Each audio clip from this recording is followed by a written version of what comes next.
great things about working on Dragon Age is that the development team has really challenged itself to bring something new to the fantasy genre. It's a genre that's so saturated that we really have been pushing ourselves to stand out, to bring something fresh and unique, and I really enjoy that process. Ferelden itself is actually kind of almost a barbaric nation, not too far away from being really uncivilized. It's a land that was occupied by the Empire of Orlais, which is its neighbor, for a generation until it finally broke free, and all of a sudden the blight begins. So suddenly this nation that's just starting to get its feet now has to deal with a crisis that threatens to destroy it. We're not telling a story with words alone in Dragon Age Origins. What's in the levels actually tell you a visual story and also an archaeological story as you're going through the game.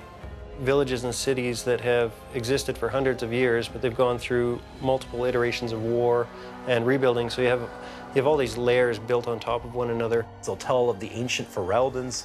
They'll tell of the strife with the Tevinter Empire long ago. They'll tell of the great, wondrous battles that have taken place, and you're just now walking through the sort of the ashes of these great conflicts. We definitely pulled a lot of historical architectural reference. We were trying to make something to where you could imagine people working, living, breathing in these spaces. The dwarves, which are very Aztecian, Mayan influenced, very angular shapes. You have the humans, some of the Anglo-Saxon 1200 AD influences. You know, lots of timber, lots of like rough stone. It definitely makes it feel like it's kind of almost like the frontier of a fantasy nation. The first step that you have to take in creating levels is coming up with your core concept. Every inch of a level is an opportunity for us to engage you in combat, to tell a story, or to take your breath away.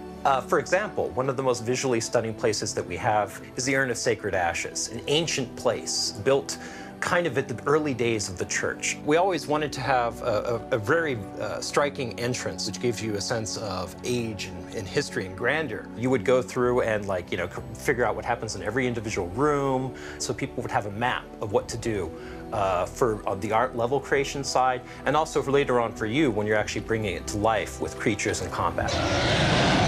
So one of the huge advantages we had on Dragon Age Origins was the fact that we were able to do a lot of early development in the Neverwinter Nights engine. This is the Urn of Sacred Ashes, the way that we built it in the Neverwinter prototype. We wanted to make sure that the gameplay, the story, and all the design elements really worked and fit together. And now we'll show you what it looks like in the final game. And as you're about to see, this is the same entrance in the Dragon Age engine. That whole process can take, on a small level or a simple level, could take a week, where some of the more complex ones can take months and months and months. You know, that's a huge undertaking. Ferelden is just one country on the main continent in Dragon Age universe, so there's certainly a lot more to explore and talk about in the future.